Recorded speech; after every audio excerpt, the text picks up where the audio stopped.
Bien, pasamos ahora con otro tipo de noticias. De hecho, se trata de una historia indignante y que ha dado mucho de qué hablar en las últimas horas en suelo guatemalteco. Es el resultado de un operativo realizado por la Policía Nacional Civil en un hotel ubicado en la zona 1 de la capital guatemalteca. En ese lugar lograron la detención de un hombre que más tarde fue identificado únicamente como Nicolás. Él tiene 21 años y tras haber sido sorprendido de manera flagrante teniendo relaciones sexuales con una adolescente de 13 años. Preliminarmente se ha dado a conocer que bajo engaños este hombre llevó a la señorita hasta ese lugar, hasta la habitación de este hotel. Sin embargo, es un extremo que ya está siendo investigado por las autoridades. El hombre fue trasladado de inmediato ante juez competente. En cuanto a la menor de edad, fue atendida en el lugar y posteriormente trasladada con las autoridades competentes encargadas de velar por la niñez guatemalteca.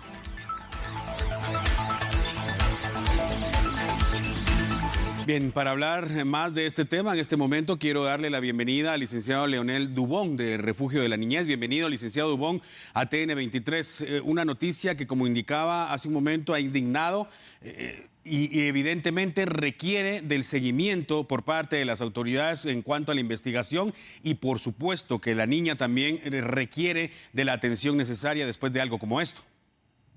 Sí, muy buenas tardes, Alan. Efectivamente, es una noticia que nosotros como padres o como quienes hemos sido padres, pues nos resulta desgarradora poder conocer este tipo de casos, ¿no? Estamos hablando de una niña de apenas 13 años que aparentemente fue manipulada y un poco forzada a ingresar a la habitación del hotel. Evidentemente, Guatemala todavía tiene rezagos muy fuertes de esa cultura patriarcal y machista que muchas veces trata a las niñas como objetos sexuales en lugar de como sujetos de derecho.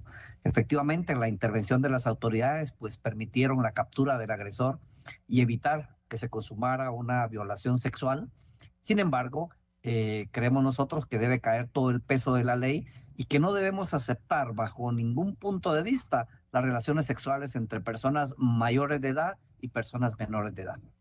Es importante que lo tengamos claro todos porque lamentablemente, por ejemplo, en las zonas rurales de nuestro país se dice que si la señorita fue con su consentimiento, esto no es un delito, pero está tipificado en la ley.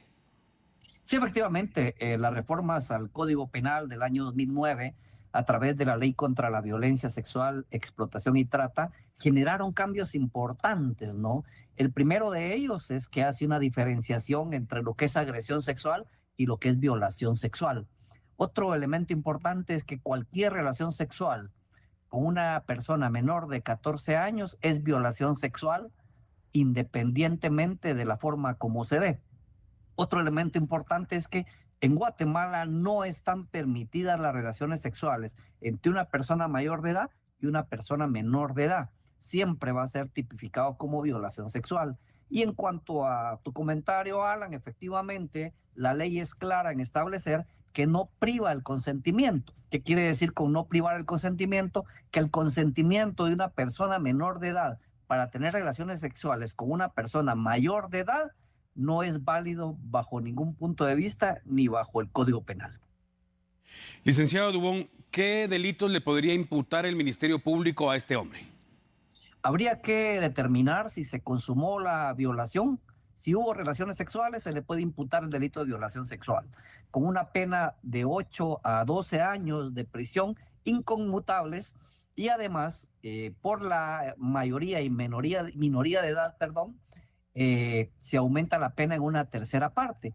Y muchas veces hemos escuchado en las resoluciones judiciales que dice se aumenta en 2/3 partes, porque también hay otros agravantes, como por ejemplo, si el que comete el delito de agresión sexual o violación sexual tiene un nivel de consanguinidad con la víctima, se aumenta una parte más. Entonces, fácilmente se pueden agregar 2, 3, 4 terceras partes a una sentencia, lo que hace que una persona pueda purgar hasta más de 30 años de prisión por estos delitos.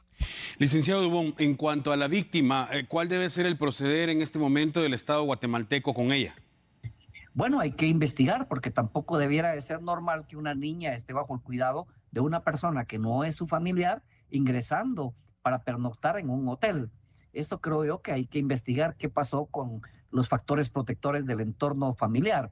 Y este es un tema, Alan, muy importante el que hay que trabajar con los padres de cuáles son los factores de riesgo.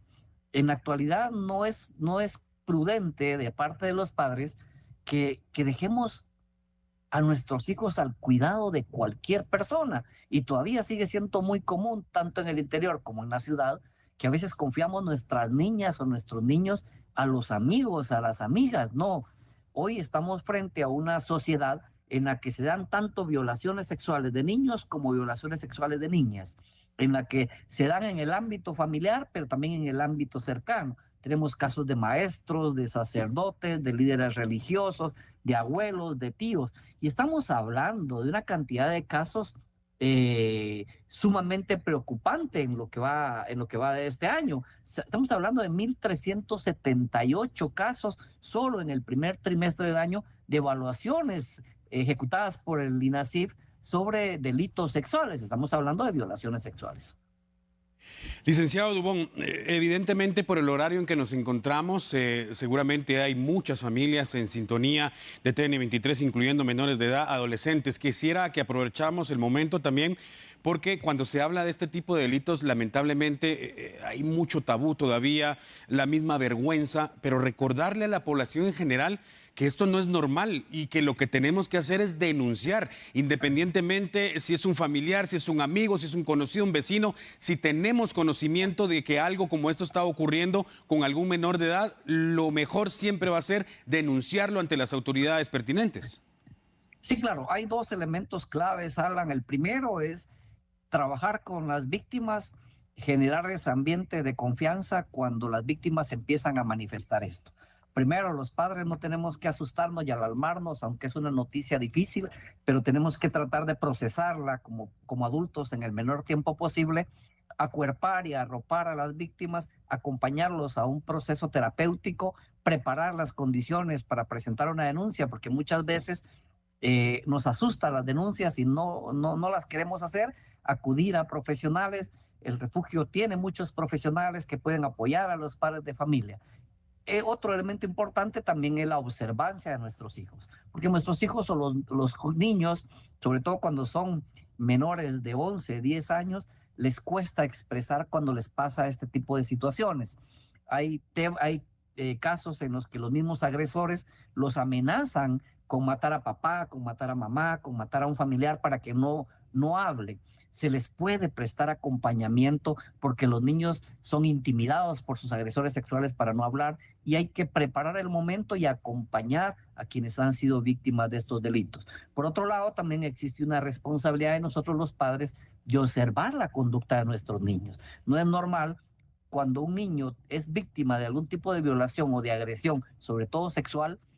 Hay signos y síntomas que son evidentes. Por ejemplo, se aíslan, quieren estar encerrados, no quieren tener relacionamiento social, lloran mucho, tienen temores nocturnos. O sea, hay muchas formas de identificar los cambios de conducta en nuestros niños y en nuestras niñas. Y eso lo tenemos que tener presente los padres y tenemos que estar atentos a esos cambios de comportamiento. Por otro lado, también hay que dejar de pensar que esto es un tabú, como lo mencionas, Alan, y hablar con nuestros hijos, que cualquier persona que se les acerque para cualquier ofrecimiento o cualquier insinuación, pues no hay que asustarlos, sino por el contrario, como padres tenemos que tener esa capacidad de diálogo y de comunicación con los niños y las niñas para que ellos encuentren esa confianza de poder plantear cuando les está sucediendo o les va a suceder este tipo de situaciones. Muchas veces cuando el niño lo esconde es porque le tiene miedo a los propios papás, a cuál puede ser su reacción. Entonces, como padres tenemos que generar